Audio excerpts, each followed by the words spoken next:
Price the lord, hallelujah. ಪ್ರಿಯರೇ, ಜ್ಞಾನೋಕ್ತಿಗಳ ಗ್ರಂಥ ಅಧ್ಯಾಯ 11 ವಚನ 24 ಹೇಳ್ತದೆ,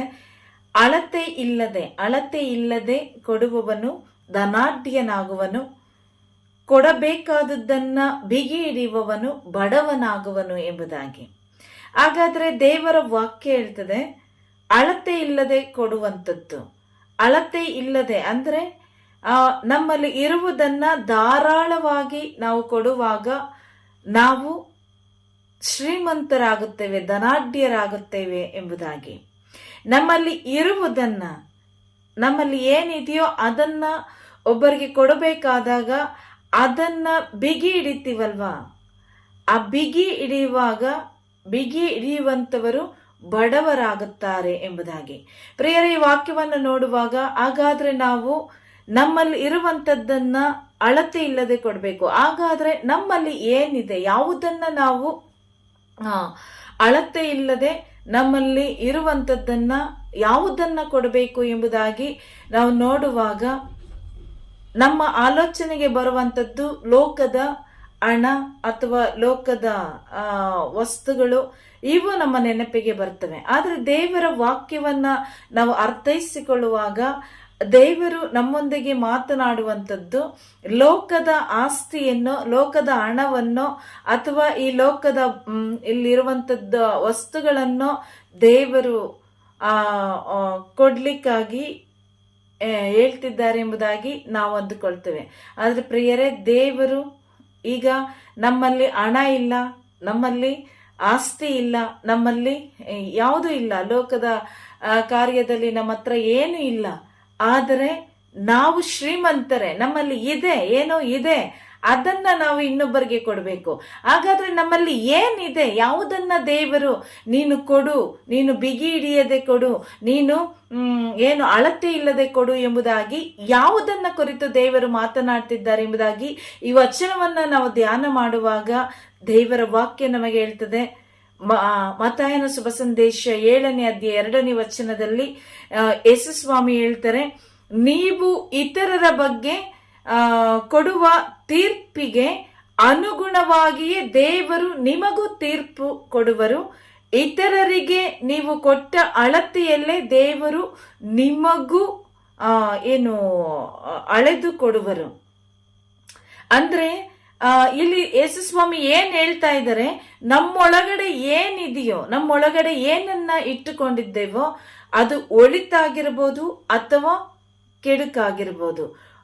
ಆ ಕೆಡುಕನ್ನ ನಾವು ದೂರ ಮಾಡಿ, ಕೆಡುಕನ್ನ ಕೊಡ್ಬೇಕಾದ್ರೆ ನಾವು ಬಿಗಿ ಹಿಡಿಬೇಕು. ಆದ್ರೆ ಒಳಿತನ್ನ ಕೊಡುವಾಗ ನಾವು ಅಳತೆ ಇಲ್ಲದೆ ನಾವು ಕೊಡಬೇಕು, ನಾವು ಅದನ್ನ ಕೊಡಬೇಕು. ಅದಕ್ಕೆ ಯೇಸು ಸ್ವಾಮಿ ಹೇಳ್ತಾರೆ, ತೀರ್ಪು ಕೊಡುವಂತ ವ್ಯಕ್ತಿ, ಒಬ್ಬ ಮನುಷ್ಯನನ್ನ ತೀರ್ಪು ಮಾಡುವಂತ ವ್ಯಕ್ತಿ, ಆ ಒಂದು ತೀರ್ಪಿಗೆ, ಇನ್ನೊಬ್ಬರು ಮಾಡಿದಂತ ತಪ್ಪಿಗೆ ನಾನು ತೀರ್ಪನ್ನ ಅವನು ಮಾಡಿದಂತ ತಪ್ಪಿಗೆ ಅನುಗುಣವಾಗಿ ನಾನು ಕೊಡೋದಾದ್ರೆ, ದೇವರ ವಾಕ್ಯದಲ್ಲಿ ಯೇಸು ಸ್ವಾಮಿ ಹೇಳ್ತಾರೆ, ದೇವರು ನಿಮಗೂ ತೀರ್ಪು ಕೊಡ್ತಾರೆ. ಅಂದ್ರೆ ನಾವು ಏನನ್ನ ಕೊಡ್ತೇವೋ ಅದನ್ನ ಮತ್ತೆ ರಿಟರ್ನ್ ನಮಗೆ ದೇವರು ಕೊಡುವಂಥದ್ದು. ಆದ್ದರಿಂದ ಇಲ್ಲಿ ಒಳ್ಳೆಯದನ್ನ ನಾವು ಒಬ್ಬರಿಗೆ ದಾರಿ ಎರೆಯೋದಾದ್ರೆ ದೇವರು ನಮಗೂ ಕೂಡ ನಾವು ಕೊಟ್ಟಂತ ಅಳತೆಯಲ್ಲೇ ದೇವರು ನಮಗೆ ಕೊಡುವಂಥದ್ದು. ನಾನು ಕೆಟ್ಟದ್ದನ್ನ ಇನ್ನೊಬ್ಬರಿಗೆ ಬಿತ್ತನೆ ಮಾಡುವುದಾದ್ರೆ ದೇವರು ಕೆಟ್ಟದ್ದನ್ನೇ, ನಾನು ಏನನ್ನ ಕೊಟ್ಟಿರ್ತೇನೋ ಅದನ್ನೇ ದೇವರು ಮುಯಿಯಾಗಿ ನನಗೆ ವಾಪಸ್ ರಿಟರ್ನ್ ಕೊಡುವಂಥದ್ದು. ಆದ್ದರಿಂದ ಇಲ್ಲಿ ಯೇಸು ಸ್ವಾಮಿ ಹೇಳ್ತಾರೆ, ಮಕ್ಕಳೇ, ನೀವು ಏನನ್ನ ಕೊಡ್ತಾ ಇದ್ದೀರೋ ಅದನ್ನೇ ನಾನು ನಿಮಗೆ ಅದೇ ಅಳತೆಯಲ್ಲೇ ವಾಪಸ್ ರಿಟರ್ನ್ ಕೊಡ್ತೇನೆ ಎಂಬುದಾಗಿ. ಹಾಗಾದ್ರೆ ಯೇಸು ಕ್ರಿಸ್ತರು ನಮಗೆ ಕೊಟ್ಟಿರುವಂತದ್ದು ಏನನ್ನ ನಾವು ಅಳತೆ ಇಲ್ಲದೆ ಧಾರಾಳವಾಗಿ ನಾವು ಕೊಡಬೇಕು, ಯಾವುದನ್ನ ನಾವು ಬಿಗಿ ಹಿಡಿಬೇಕು ಎಂಬುದಾಗಿ ನಾವು ಆಲೋಚನೆ ಮಾಡುವಾಗ ಪ್ರಭು ಕ್ರಿಸ್ತರು ಹಾಗಾದ್ರೆ ನಮ್ಮೊಳಗೆ ಏನನ್ನ ಕೊಟ್ಟಿದ್ದಾರೆ, ನಮ್ಮಲ್ಲಿ ಏನಿದೆ, ನಾವು ಇನ್ನೊಬ್ಬರಿಗೆ ಕೊಡುವಂತ ಆ ಒಂದು ಒಳಿತುಗಳು ಅಥವಾ ಆ ಆಸ್ತಿ ಅಥವಾ ಆ ಒಂದು ಕಾರ್ಯಗಳು ಏನಿದೆ ಎಂಬುದಾಗಿ ನಾವು ದೇವರ ವಾಕ್ಯಗಳನ್ನ ಆಲಿಸ್ತಾ ಹೋಗುವಾಗ ದೇವರ ವಾಕ್ಯ ಹೇಳ್ತದೆ. ಮತ್ತಾಯನ ಶುಭ ಸಂದೇಶ 10ನೇ ಅಧ್ಯಾಯ 8ನೇ ವಚನದಲ್ಲಿ ಯೇಸು ಸ್ವಾಮಿ ನಮ್ಮಲ್ಲಿ ಅನೇಕ ಒಂದು ಕಾರ್ಯಗಳನ್ನ ಆ ಒಂದು ಅಳತೆ ಇಲ್ಲದಂತ ಆ ಕೃಪೆಯನ್ನ ದೇವರು ನಮಗೆ ಕೊಡ್ತಾರೆ. ಪ್ರಭು ಕ್ರಿಸ್ತರು ಅಲ್ಲಿ ಏನ್ ಹೇಳ್ತಾರೆ, 12 ಮಂದಿ ಶಿಷ್ಯರನ್ನ ಆಯ್ಕೆ ಮಾಡ್ಕೊತಾರೆ. 12 ಮಂದಿ ಶಿಷ್ಯರನ್ನ ಆಯ್ಕೆ ಮಾಡಿಕೊಂಡು ಅವರಿಗೆ ಪ್ರೇಷಿತರು ಎಂಬುದಾಗಿ ಹೆಸರಿಡ್ತಾರೆ. ಪ್ರೇಷಿತರಿಗೆ ಹೆಸರು ಕೊಟ್ಟ ಆದ ಮೇಲೆ ದೇವರು ಅವರಿಗೆ ಕೆಲವೊಂದು ಅಧಿಕಾರಗಳನ್ನ ದೇವರು ಕೊಡುವಂಥದ್ದು. ಅಲ್ಲಿ ನಾವು ಮೊಟ್ಟ ಮೊದಲಿಗೆ ನೋಡುವಾಗ ಮತ್ತಾಯನ ಶುಭ ಸಂದೇಶ 10ನೇ ಅಧ್ಯಾಯ 8ನೇ ವಚನವನ್ನ ನಾವು ನೋಡುವಾಗ ದೇವರ ವಾಕ್ಯದಲ್ಲಿ ಯೇಸು ಸ್ವಾಮಿ ಹೇಳ್ತಾರೆ, ನೀವು ರೋಗಿಗಳನ್ನ ಗುಣಪಡಿಸಿರಿ, ನೀವು ರೋಗಿಗಳನ್ನ ಗುಣಪಡಿಸಿರಿ, ಸತ್ತವರನ್ನ ಜೀವಕ್ಕೆ ಎಬ್ಬಿಸಿರಿ, ಕುಷ್ಠ ರೋಗಿಗಳನ್ನ ಗುಣಪಡಿಸಿರಿ, ದೆವ್ವಗಳನ್ನ ಬಿಡಿಸಿರಿ ಅಂತ ಹೇಳಿದ ಮೇಲೆ ಯೇಸು ಸ್ವಾಮಿ ಹೇಳ್ತಾರೆ, ಉಚಿತವಾಗಿ ಪಡೆದಿರುವಿರಿ, ಉಚಿತವಾಗಿ ಪಡೆದಿರುವಿರಿ, ಉಚಿತವಾಗಿ ಕೊಡಿ ಎಂಬುದಾಗಿ. ನಾನು ನಿಮಗೆ ಏನು ಉಚಿತವಾಗಿ ಕೊಟ್ಟಿದ್ದೇನೋ ನಾನು ನಿಮಗೆ ಆ ಉಚಿತವಾಗಿ ಕೊಟ್ಟಿರುವಂತದ್ದನ್ನ ನೀವು ಕೂಡ ಇನ್ನೊಬ್ಬರಿಗೆ ಕೊಡಬೇಕು, ಅದನ್ನು ಬಿಗಿ ಹಿಡಿಬಾರ್ದು. ಈಗ ನೋಡ್ರಿ, ಕೆಲವೊಂದು ವಿಷಯಗಳನ್ನ ನಾವು ದೇವರ ವಿಷಯದಲ್ಲಿ ನೋಡುವಾಗ ದೇವ ಸೇವಕರು, ಅನೇಕ ದೇವ ಸೇವಕರಲ್ಲೂ ಕೂಡ ಒಂದು ರೀತಿಯ ಏನಿದೆ, ಹೊಟ್ಟೆ ಕಿಚ್ಚು ಇದೆ. ಯಾಕೆ ಅಂತ ಹೇಳಿದ್ರೆ, ಒಬ್ಬ ವ್ಯಕ್ತಿಯಲ್ಲಿ ಇರುವಂತ ಆ ದೈವಿಕ ಕರೆಯನ್ನ ಅವರು ತಿರಸ್ಕಾರ ಮಾಡುವಂಥದ್ದು. ಈಗ ನೋಡ್ರಿ, ಕೆಲವೊಂದು ದೇವ ಸೇವಕರನ್ನ ನಾವು ನೋಡ್ತೀವಿ, ಒಬ್ಬ ದೇವ ಸೇವಕರ ಎದುರಿಗೆ ಇನ್ನೊಬ್ಬರು ಯಾರೋ ಬೆಳೀತಾ ಇದ್ದಾರೆ, ಮೇಲ್ ಬರ್ತಾ ಇದ್ದಾರೆ, ಅವರು ಯೇಸು ಕ್ರಿಸ್ತರ ಅನುಯಾಯಿಗಳಾಗಿ ಯೇಸು ಕ್ರಿಸ್ತರನ್ನ ಸಾರಲ್ಪಡ್ತಾರೆ, ಯೇಸುವಿಗೋಸ್ಕರ ಅವರು ಮುಂದೆ ಬರ್ತಿದ್ದಾರೆ ಅಂತ ಹೇಳಿದಾಗ ಆ ಒಂದು ಕಾರ್ಯವನ್ನ ನೋಡಿದಂತ ದೈವ ಸೇವಕರಾಗಿರುವಂತ ನಾವು ಏನ್ ಮಾಡ್ಬೇಕು, ಅವರನ್ನ ನಾವು ಬೆಳೆಸ್ಬೇಕು, ನಾವು ಮೇಲಕ್ಕೆ ಅವರನ್ನ ತರಬೇಕು. ಅವರು ಬೆಳೆಯುವುದನ್ನ ನೋಡಿ ನಾವು ಏನ್ ಮಾಡ್ಬೇಕು, ಅವರನ್ನ ಸನ್ಮಾನಿಸ್ಬೇಕು. ಯೇಸು ಕ್ರಿಸ್ತರ ಹೆಸರಿನಲ್ಲಿ ಯೇಸುವಿಗಾಗಿ ಅವರು ಮುಂದೆ ಬರ್ತಾ ಇದ್ದಾರೆ, ಯೇಸುಗೋಸ್ಕರ ಅವರು ಜೀವಿಸ್ಲಿಕ್ಕಾಗಿ ಅವರು ತೀರ್ಮಾನವನ್ನ ತೆಗೆದುಕೊಂಡು ಅವರು ಯೇಸುವಿಗಾಗಿ ಜೀವಿಸ್ತಾ ಇದ್ದಾರೆ ಎಂದಾಗ ನಾವು ಅವರಿಗೆ ಬೇಕಾದಂತ ಸಹಾಯ ಹಸ್ತವನ್ನ ದಾರೆ ಎರಿಬೇಕು. ಅವರು ಯೇಸುವಿನ ಬಗ್ಗೆ ಇನ್ನೂ ತಿಳಿದುಕೊಳ್ಳುವಂತೆ ಅಥವಾ ಯೇಸುವಿನ ಕಾರ್ಯಗಳಲ್ಲಿ ಅವರಿಗೆ ನಮ್ಮಿಂದ ಏನು ಸಹಾಯ ಆಗುತ್ತೋ, ನನ್ನಲ್ಲಿ ಏನ್ ಇದೆಯೋ ಅದನ್ನ ಅವರು ಬೆಳೀಲಿಕ್ಕೆ, ಅವರು ಮುಂದೆ ಬರಲಿಕ್ಕೆ ಅದನ್ನ ನಾನು ಏನ್ ಮಾಡ್ಬೇಕು, ಅಳತೆ ಇಲ್ಲದೆ ಕೊಡಬೇಕು. ಇವತ್ತು ನಾವೇನ್ ಮಾಡ್ತಾ ಇದೀವಿ ಅಂದ್ರೆ ಅದನ್ನ ಬಿಗಿ ಹಿಡಿತಾ ಇದೀವಿ.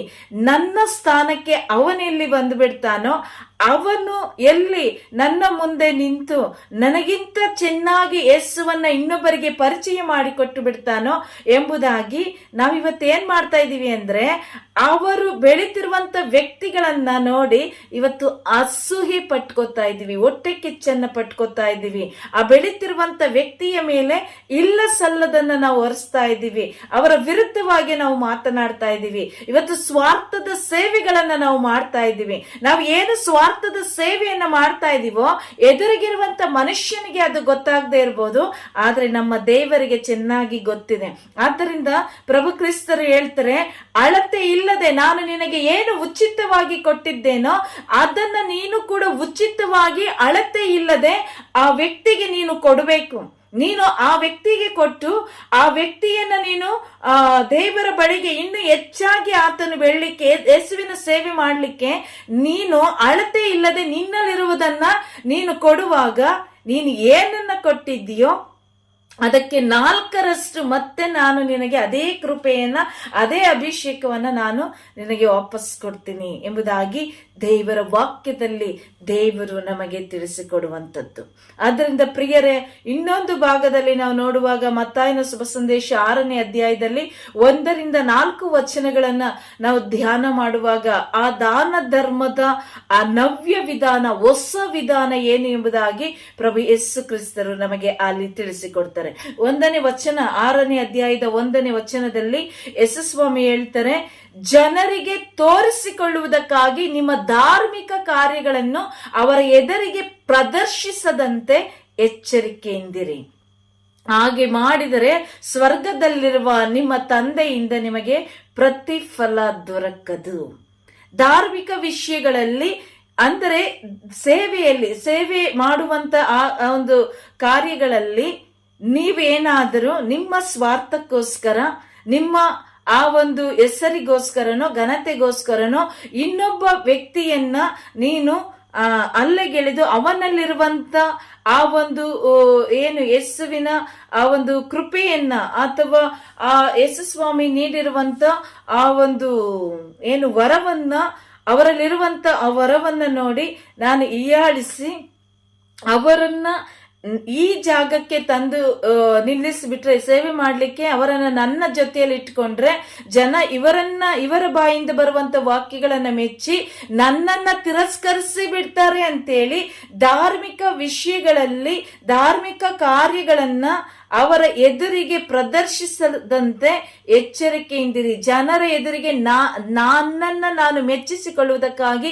ಯಾವುದೇ ಕಾರಣಕ್ಕೂ ಸೇವೆ ಮಾಡಬಾರದು. ಯಾಕೆಂದ್ರೆ ನನ್ನನ್ನ ನಾನು ಹೆಚ್ಚಿಸಿಕೊಳ್ಳೋದಲ್ಲ. ಸ್ನಾನಿಕ ಯುವಾನರು ಹೇಳ್ತಾರೆ, ಆತ ಬೆಳಿಬೇಕು. ಆತ ಅಂದ್ರೆ ಯೇಸುವನ್ನ ನಾವು ಬೆಳೆಸಬೇಕು, ನಾನು ಅಳಿಬೇಕು. ನಾನು ಅಂತ ಏನಿದ್ದೀನಿ, ಯೇಸುವನ್ನ ನಾನು ಕೈಯಲ್ಲಿ ಹಿಡಿದ ಮೇಲೆ, ಶುಭ ಸಂದೇಶದ ನುಡಿಗಳನ್ನ ನಾನು ಕೈಯಲ್ಲಿ ಹಿಡಿದ ಮೇಲೆ ನನ್ನ ಯೇಸುವನ್ನ ನಾನು ಮೇಲಕ್ಕೆತ್ತಬೇಕು. ಅದನ್ನು ಬಿಟ್ಟು ಇವತ್ತು ನಾವು ಅನೇಕ ದೇವ ಸೇವಕರು ಮಾಡ್ತಾ ಇರೋದು ಅಂತ ಏನ್ ಮಾಡ್ತಾ ಇದೀವಿ ಅಂತ ಹೇಳಿದ್ರೆ, ಒಬ್ಬ ವ್ಯಕ್ತಿಯಲ್ಲಿರುವಂತ ಆ ಒಂದು ದೈವ ಕರೆಯನ್ನ ನಾವು ಏನ್ ಮಾಡ್ತಾ ಇದೀವಿ, ಅಲ್ಲಗೆಳೆದು ಅವರನ್ನ ತಿರಸ್ಕರಿಸಿ ಇವತ್ತು ಯೇಸುವನ್ನ ನಾವು ತಿರಸ್ಕರಿಸ್ತಾ ಇದೀವಿ. ಅದು ನಮಗೆ ಗೊತ್ತಾಗ್ತಾ ಇಲ್ಲ. ನಾವು ಏನನ್ನ ಕೊಡ್ತಾ ಇದೀವಿ ನಮಗೆ ಗೊತ್ತಾಗ್ತಾ ಇಲ್ಲ.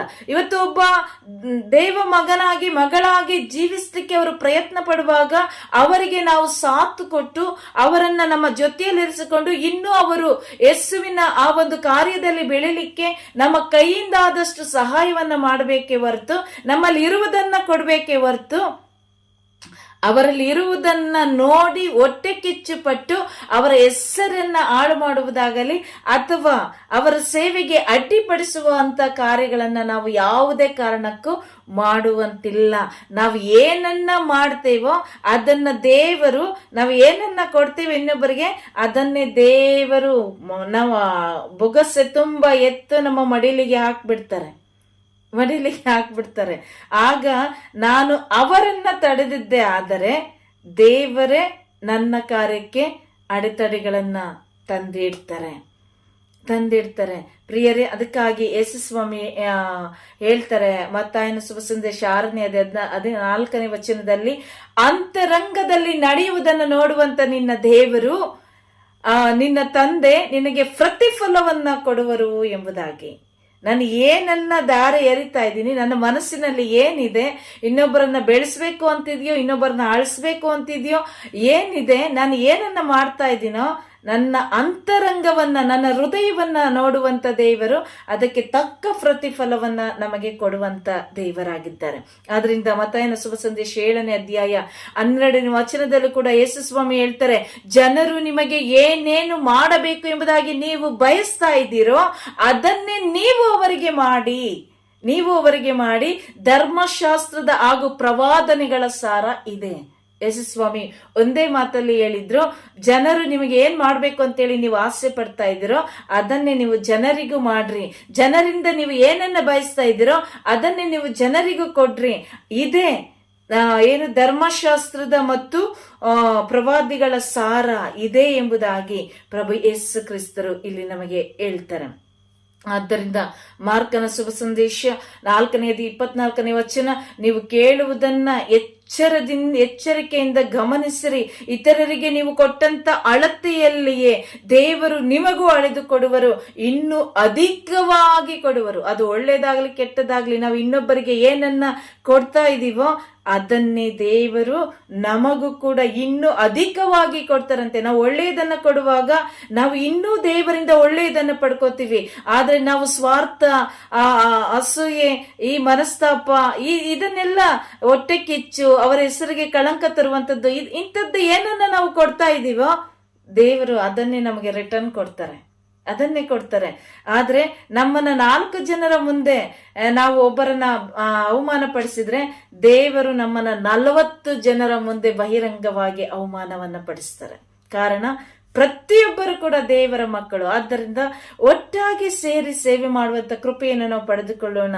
ಅಳತೆ ಇಲ್ಲದೆ ದೇವರು ನಮಗೆ ಕೊಟ್ಟಿರುವಂತಹ ಅನುಗ್ರಹವನ್ನ ಇನ್ನೊಬ್ಬರೊಂದಿಗೆ ಹಂಚಿಕೊಳ್ಳುತ್ತಾ ನಾವೆಲ್ಲರೂ ಕ್ರಿಸ್ತನ ಮಕ್ಕಳಾಗಿ ಜೀವಿಸೋಣ. Praise the Lord. ಹಲ್ಲೆಲೂಯಾ.